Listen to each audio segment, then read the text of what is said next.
Are you ready?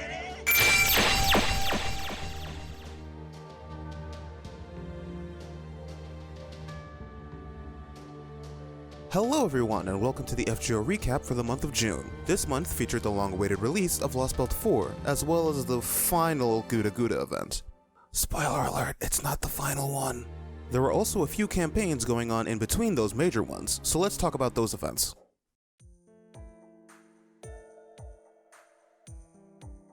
The Lost Belt 4 pre-release campaign began on May 30th.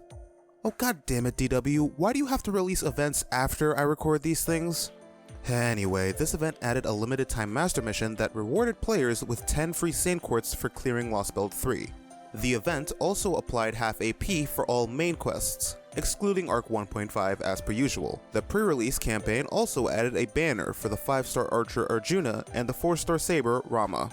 Both of these servants are not story-logged. However, if you're interested in enrolling for Arjuna, your best bet is next year's Chaldea Boys campaign, which includes a split rate-up. The actual release came on the 3rd, and with it, 2 new materials, the Arrowhead of Malice and the Egg of Truth.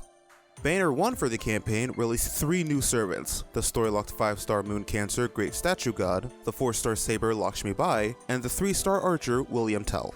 Banner 2, however, is the real big one. The limited 5-star Berserker who has never returned, Arjuna Alter, was released alongside the 4-star story-locked Archer, Ashy Boy, and the story-locked 3-star caster, Asclepius.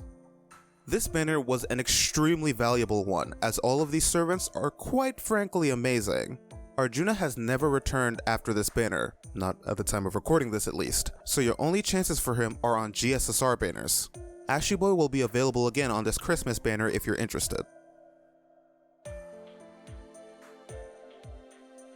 On June 16th, we got the latest downloads campaign, which actually shook up the formula a bit. The 14 million downloads campaign gave out the usual rewards over 5 days instead of the standard 7, and refreshed the rare prism shop instead of the mana prism shop. In addition, there were half AP Ember dailies, double and great super success chance, half QP for servant and CE leveling, double friend points for all servants, and the gift box storage was expanded. There were also limited time master missions that gave out 350 mana prisms and a rare prism, and finally, a special quest to receive the Fate Extella Link commemoration CE. It just gives 50 bonus master experience. The summoning campaign for this event brought back the limited 5-star Saber, Nero Bride, alongside her story-locked 4-star Saber self. Nero Bride won't be available again until the Akihabara Explosion event in 2 years. Regular Nero will be available again during the Holy Grail Front at 2 Brute event in 2 years. The final Guda Guda event was launched on June 20th. The event was an all-out territory war between the various forms of Nobunaga for the complete control of Japan. The event required players to collect materials that were passively generated after completing any node. These materials were then used in special suppression quests and to advance the main story. However, because of how these materials were generated, the event barely requires AP for the main story to be completed. Anyway, the event gave out the free 4-star Lancer, Nagao Kagetora, to players who complete the event. There were also 3 new command codes: the Great Fool of Owari, which increases critical damage by 30% to divine enemies, Fine Sword, which applies Ignore Invincibility for the engraved card, and the Inexperienced Fantasies Command Seal, which increases crit star absorption when engraved on an arts card. The event's summoning campaign introduced the new limited 5-star Avenger, Demon King Nobunaga, who was on raid-up alongside the limited 4-star Berserker, Oda Nobunaga, and the limited 3-star Morinaga Yoshi. Every single one of these servants will be available again during the event's rerun next year. To finish up the month, the pre-anniversary campaign was released on the 24th. It gave 30 Sane Quartz on day 1 and gold and silver apples up until the release of the anniversary event. Alright, now we should be able to move... Wait, what? The Fate Grand Order Absolute Demonic Front Babylonia Blu-ray release campaign 2 was released on the 27th, bringing the final known raid up for the limited 5-star assassin King Hassan, alongside the story-locked 4-star Gorgon and the 4-stars Caster Gilgamesh and Medusa Lancer. Let me be clear here. This event should have happened next year if we were sticking to the schedule. DW just decided to release it now.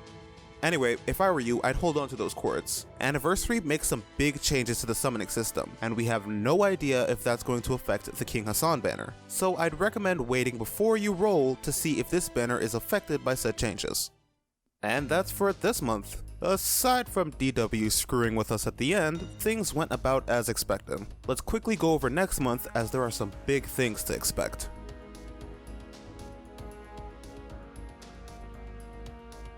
The month starts off with the 4-year anniversary of FGO NA, which contains a bunch of goodies. I'll speed through the most notable ones. Several new master missions, 3 of which are tied to clearing Lost Belts 1 through 3, and the rest are tied to clearing free quests, all of which give 10 Saint Quartz. Half AP dailies, triple great and super success chance, servant and CE storage increased alongside an increase in the second archive. Command card strengthening is added, where you can use a special faux pas item to increase the damage of a command card, and the big one, the summoning system has received 2 major changes. Every 10 summons now gives you an extra free summon. This works for singles and multis, and the rate up for SSRs is now 0.8 instead of 0.7. This means that anytime you get a 5-star, it is now an 80% chance to be the rate-up character. In addition to all that, new memorial quests for the Lost Belts are added. The special CE, Detective Foams, which increases spawn points and QP gained, is added to the shop. The shops are restocked, and Special Ascension, where you can max ascend any one servant of your choosing, is added. This feature is available for 90 days, and you should probably use it on a 5-star. The event introduces the limited 5-star rider Leonardo da Vinci. Alongside her rate-up is a rotating cast of Lost Belt characters. I'll show them all on screen now. The GSSR for this event is split into 2 groups, Cavalry and Knights. The Knights banner includes all limited sabers, archers, lancers, rulers, foreigners, and avengers, while the Cavalry banner includes all limited casters, riders, assassins, and alter egos. The 11th set of strengthening quests are also introduced, giving the servants on screen new buffs. After that huge set of events, the Summer 3 rerun follows, alongside the return of Summer Jean, Ibaraki, Ushiwakamaru, Mabe, Mysterious Heroine XX, and Bibi. The male banner for this event brings back the limited 5-star Avenger Edmond Dantes and the 4-star caster Gilgamesh. The free 4-star Berserker Jean d'Arc Alter will also be given out to players who complete the main quest. And that's it for this video. A longer one to be sure, and you can bet the next one will be just as long as I get more detailed about Anniversary. Thank you all for watching. I'll see you all next month for the next FGO recap.